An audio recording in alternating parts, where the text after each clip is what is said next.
हिन्जावफोर देरहानायनि खुलुमबाय आं Bon-Asur एमसिनि चिफ ओमफ्राय दिनैहाय जोङो सेथि Rameshwar Brahma memorial football match खुंफुंदों ओमफ्राय बाहाय दा गेलेगिरिया जाहैबाय मोननैल' टीमजों लेंहरनाय जादों मानो होनबा फार्स्ट टाइमखाय ओमफ्राय बेबो ओरैबायदि इउनिक आरो Bon-Asur एफसिनिफ्राय जों हिन्जावफोर लाबोदों ओमफ्राय बाटारमारि जोंसार क्लाबनिफ्राय हौवाफोर माने जुनियर टीमखौ दा बेनो जाहैबाय जोङो रामेश्वर ब्रह्मखौ मान बावनो थाखाय बेखौ खेलाखौ जों सालायनाय जादों Bon-Asur एमसिनिफ्राय दा बेनो आरो माने मानसिफ्रा सानगोन कि लाइक हौवाजों हिन्जावजों गेलेजाया खिन्थु जों दिनैहाय गेलेनानै देखायबाय आरो देखायनानै ओरैबायदि जेननाय देरहानायथ' थाखायो खिन्थु जोंना जाहैबाय Bon-Asur एफसि हिन्जावफोरा खिन्थु दिनैहाय देरहानो हादों बेबो बाटारमारि जोंसार क्लाब हौवाफोरनि एगेन्स्टआव गेलेनानै दा बेनो आरो जोङो जाहाथे इयुनावबो हिन्जावफ्रा गेलेलांबाय थाथों आरो स्पर्ट्सआव मानसिफ्रा कनसेन्ट्रेसन होयोबा बा स्पर्ट्सआव जुदि मा होनोमोनलाय बेखौ एंगेज थायोबा मानसिया बहुतथा गाज्रि आखुनिफ्राय बा गाज्रि बारहावानिफ्राय जानगाराव थानो हायो दा बेखौ उद्देश्य लानानैनो जोङो दिनैहाय first Rameshwar Brahma memorial football मेट्चखौ खुंफुंनाय जादों दा नोंथांमोन बाहाय नुजाफैनो हानाय बर'नि खौरांगिरिफोर नोंसोरखौ आङो मान बावहरो गोसो गोरबोनिफ्राय आरो बाहाय गेलेफैनो हानाय बाटारमारि जोंसार क्लाबनि प्लेयार्सफोर आरो जोंनि Bon-Asur एफसिनि हिन्जाव गेलेगिरिफोर आरो बाहाय बाटारमारि जोंसार क्लाबनिनो प्रेसिडेन्ट दंफैयो मेम्बार्सफोर दंफैयो आरो जोंनिनो एसिस्टेन्ट कच बिथाङाबो दंफैयो बाहाय आरो बाटारमारि जोंसार क्लाबनि मेम्बार्सफोर दंफैयो दा बेनि थाखायनो आङो गोसो गोरबोनिफ्राय बिराद मोजां मोननायखौ जासिहरो आरो जाहाथे इयुनाव दा बिथाङाबो जोंना बाटारमारि जोंसार क्लाबनि प्रेसिडेन्टआबो रिकुवेस्ट मोनसे खालामदों जाहाथे बेखौ फार्स्ट रामेश्वर ब्रह्म मेम'रियेल मेट्चखौ गेलेलांबाय था माने खालामलांबाय था खुंफुंलांबाय था होननानै दा आंबो हास्थायगोन आंनिफ्राय आरो बेनो बे दिनैनि जाखिनि खेला जादोंमोन बा फुटबल मेट्च बेयो एक्सुवेलि जाफुंनो हानाय नङामोन कयेकजन स्पन्सर्स नङामोनबा दा बिसोर स्पन्सर्सखौनो आङो साबायखर बावहरो जोंनि जेसि दख'ना स्टर्स दङ आरो जेडि बसुमतारी आरो द पान्जाबिस फेमिलि रेस्टुरेन्ट जेडि रडनि आरो द स्पेर' माबा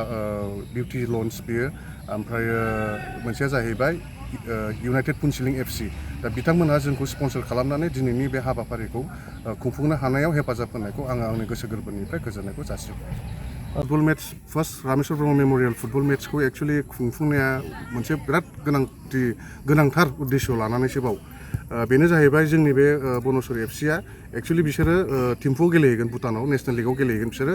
इउनाइटेड पुनसिलिं एफसिनि जानानै गेलेहैगोन बिथांमोना दा नंखायनो दिनै बेहाय ट्रायल मेट्चफोर बायदि जादों दा बिथांमोनहा बाहाय एसे गेलेनानै थांखायोबा गावसोरनि फ्रात फ्रिटआबो मोजांसिन जायो आरो बेनो जोंनि खुंगिरिनिफ्राय बाहाय जाखिनि जों खुंदों अर्गानाइजिं कमिटिनिफ्राय जानानै बिथांमोननिसिम जोङो अल द बेस्टखौ जासिहरो जाहाथे जोंनि बड'लेण्डनिफ्राय बे हिन्जावसा गेलेगिरिफ्रा थांनानै नाम खामायबोथों जोंनि बड'लेण्डखौ माने इउनाइटेड पुनसिलिं एफसिजों गेलेदोंबाबो जोंनि नामसो जाफैगोन बाहाय बड'लेण्डनि नाम जाफुं दा नंखायनो बिथांमोनखौ आङो आंनिफ्राय अल द बेस्ट जासिहरो बिसोरो थांगोन गाबोन 4 तारिख गाबोन 4 जुलाइ ओमफ्राय बेनिफ्राय बिसोरो 7 जुलाइआव थिम्फुआव फार्स्ट मेट्च जागोन जोंना इउनाइटेड पुनसिलिं एफसिनिफ्राय जानानै गेलेगोन बे हिन्जावसाफ्रा ओमफ्राय बेनिफ्राय जोङो 12आव मोनसे दंबावो 12 जुलाइआव ओमफ्राय बेनि उनावहाय एसे रेस्ट गेप दङ ओमफ्राय रेस्टनि उनावहाय बिसोर गेलेम्फुआवबो गेलेफैगोन थिम्फुनिफ्राय ओमफ्राय आरो पुनसिलिंआवबो गेलेफैबावगोन बिसोर माने अक्ट'बरसिम जालांबाय थागोन बे लिगआ नेसनेल लिग आरो भुटान दा जाहैबाय रामेश्वर ब्रह्मखौथ' बहुतानो मिथियो मानो होनबा बियो सिगाङाव फार्स्ट बर' फिचार फिल्म आलायारननि प्रडिउसारमोन आरो बिथाङा मोनसे प्लान्टेसनबो खालामोमोन नालाय आरो बिथाङा माने बिजनेसमेनबो गोदो आरो बिहा बहुतथा नामबो दङ बड'लेण्ड मुभमेन्टआव गोदोहाय दिल्लीयाव जेनेबा दिल्ली चाल' बेफोराव जेनेबा रां हरनाय एबसुनो हरनाय आरो गुबुनथा जेनेबा आफादफोरनो रां खावरि हरनाय मानाय बेफोरावबो जोंना जगदान दङ दा नंखायनो बेनि उद्देश्य लानानै जोङो रामेश्वर ब्रह्मनि नामै बे दिनैनि फुटबल मेट्चखौ खुंफुंनाय जादों देरहासार जानाय हान्जाफोरनो मा होनाय जादों नोंथांमोना बान्था हिसाबै दा दिनैहाय जोङो बेनो जाहाथे बिसोरो मेम'रि थाथों लाइफ टाइमाव आरो बिसोरनि केरियारावबो जाहाथे हेल्प होथों होननानै जोङो जाहाथे Bon-Asur एमसिआ मोनसे रेजिस्टार्ड क्लाब बे रेजिस्टार्ड क्लाबनि थ्रुयैनो जोङो बयनोबो जेननाय आरो देरहानायनोबो जोङो सार्टिफिकेट राननाय जादों आरो प्लास देरहानायनो जोङो सिल होदों आरो जेननायनोबो फार्स्ट रानार्स आपनोबो जोङो सिलखौ होनाय जादों नोंथाङा आयुर्वेदिक मुलिजों देहा फाहामथाय लानो गोसो दं नङासै? जुदि देहानि बेरामखौ आयुर्वेदिक मुलिजों फाहामथाय होनो सानदोंब्ला नोंथांनि थाखाय नैबे फोसावथाया मोजां खौरां। क'क्राझार सहरजों नांजाबनाय बाथारमारियाव गोदानै खुलिदों आयुर्वेदिक मुलिनि फार्मासि। दीप्ति फार्मासि मुंनि गोदानै बेखेवनाय फार्मासियाव दासान्दि डाक्टर एस जिला आयुर्वेदिक मुलिजों देहा फाहामथाय होगासिनो।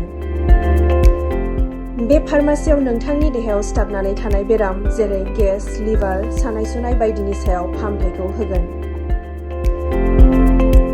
सप्तायाव खेबनै रबिबार आरो बुधबाराव देहा नायजानायनि खाबुखौ होनाय जादों। जुदि दीप्ति फार्मासियाव देहा फाहामथाय लानो सानदोंब्ला नोंथाङा नैबे जानबुं नम्बर 9085829200 एबा 9365747971 आव थोंजों फोनांजाब खालामनो हागोन।